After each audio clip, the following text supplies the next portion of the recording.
ఈరోజు మన ప్రధాని నరేంద్ర మోడీ గారు అయోధ్యలో మహర్షి వాల్మీకి ఇంటర్నేషనల్ ఎయిర్పోర్ట్ ఇనాగ్రేట్ చేశారు. ఫేజ్ 1 మహర్షి వాల్మీకి ఇంటర్నేషనల్ ఎయిర్పోర్ట్. ఇంతకుముందు దాన్ని అయోధ్య ఎయిర్పోర్ట్ అనేవాళ్ళం. ఇప్పుడు దాన్ని మహర్షి వాల్మీకి ఇంటర్నేషనల్ ఎయిర్పోర్ట్ అని పిలుస్తున్నారు. మీకు తెలుసు, వాల్మీకి రామాయణాన్ని రచించిన గొప్ప మహర్షి. ఈ మొత్తం ఎయిర్పోర్ట్ రీఫర్బిషింగ్ కోసం దాదాపు 1450 కోట్లు ఖర్చు పెట్టారు. ఇది సంవత్సరానికి వార్షికంగా 10 లక్షల మంది ప్యాసింజర్స్ని హోస్ట్ చేయగలదంట. మొత్తం ఎయిర్పోర్ట్ మొత్తం చూస్తే కనుక థీమ్ మొత్తం లార్డ్ రామా జీవితకాలం గురించి ఉంటుంది. దీనివల్ల లోకల్గా అయోధ్యలో ఆర్థిక వ్యవస్థ బూస్ట్ అవటం, రిలీజియస్ టూరిజం బాగా పెంపొందించడం జరుగుతుందని చెప్పి నిపుణులు చెప్తున్నారు. ఈ ఎయిర్పోర్ట్ అనేది వరల్డ్ క్లాస్లో ఉందంటే చాలా అంశాల్లో. ముఖ్యంగా దీనిలో రకరకాల టెక్నాలజీస్ కూడా ఉపయోగించారు. సోలార్ పవర్ ప్లాంట్స్, గృహ 5 స్టార్ ఎన్విరాన్మెంటల్ సస్టైనబిలిటీ రేటింగ్ ఉంది దీనికి. Water and sewage treatment plants ఉన్నాయి. రెయిన్ వాటర్ హార్వెస్టింగ్ టెక్నిక్స్ ఉన్నాయి. ల్యాండ్స్కేప్ ఫౌంటైన్స్ ఉన్నాయి. ఎల్ఈడి లైటింగ్ ఉంది. ఇలా అనేక అంశాల్లో వినూత్నంగా ఉంది ఈ ఎయిర్పోర్ట్. రాబోయే జనవరి 22న అయోధ్యలోని రామ మందిరం ఓపెన్ చేయబోతున్న విషయం మనందరికీ తెలిసిందే. దానికి సంబంధించి చుట్టుపక్కల ఇన్ఫ్రాస్ట్రక్చర్ మీద కూడా గవర్నమెంట్ ఫోకస్ పెట్టింది. State of art international airport మనం చూసాం. మహర్షి వాల్మీకి ఎయిర్పోర్ట్ ఈరోజు ఇనాగ్రేట్ చేశారు. దాంతోపాటు మోడీ గారు అయోధ్యలో రైల్వే స్టేషన్ రీడెవలప్ చేసిన రైల్వే స్టేషన్ ఇనాగ్రేట్ చేశారు. అమృత్ భారత్ ట్రైన్స్, వందే భారత్ ట్రైన్స్ కూడా ఈరోజు ఇనాగ్రేట్ చేశారు. మహర్షి వాల్మీకి ఇంటర్నేషనల్ ఎయిర్పోర్ట్ అనేది మోడర్న్ ఎమ్యూనిటీస్, కంప్లీట్గా రామ మందిరం ఆర్కిటెక్చర్ ముందు నుంచి చూస్తే కనుక ఒక మందిరానికి వెళ్ళిన ఫీలింగ్ వస్తుందంట మనందరికీ. ఇదంతా కన్స్ట్రక్షన్ స్ట్రక్చర్ కూడా రామ మందిర్ మోడల్లో ఉందంట.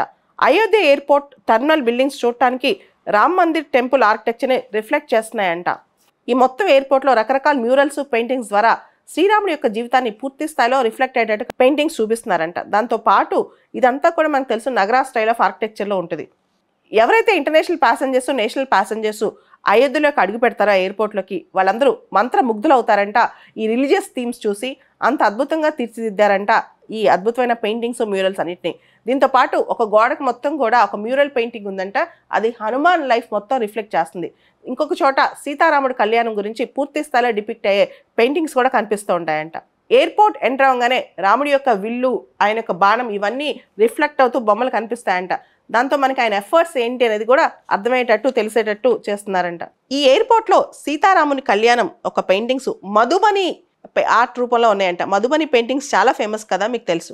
అయోధ్య ఇప్పుడు ఒక వండర్ఫుల్ కాన్ఫ్లుయెన్స్, ఒక అద్భుతమైన సంగమం. ఒక పక్క దైవత్వం, ఇంకో పక్క ఆధునీకరణ, అంటే మోడర్నిటీ వర్సెస్ స్పిరిచువలిజం రెండు కూడా అయోధ్యలో ఇప్పుడు కాన్ఫ్లుయెన్స్ అవుతున్నాయంట. మొత్తం ఎయిర్పోర్ట్ ల్యాండ్స్కేపింగ్ అంతా 5 కలర్స్, పంచతత్వం 5 ఎలిమెంట్స్తో ఇన్స్పైర్ అయ్యి వచ్చాయంట. డిఫరెంట్ 5 కలర్స్ రిప్రజెంట్ చేస్తున్నాయంట. దీనిలో మ్యూరల్ ప్లేక్స్ కూడా, దానిలో పెయింటింగ్స్ కూడా దైవిక్, ఖండిక అనే స్టైల్స్లో చేశారంట. దీంతోపాటు మనకు తెలుసు అయోధ్యకి పురాతనమైన పేరు, ఇంకొక పేరుతో కూడా అయోధ్యని పిలుస్తారు. దాన్నే సాకేత అనమాట. Sanskrit, Jain, Buddhist, Greek, Chinese పుస్తకాల్లో ఇలా సాకేత అని మెన్షన్ చేయబడి ఉంటుంది అయోధ్య.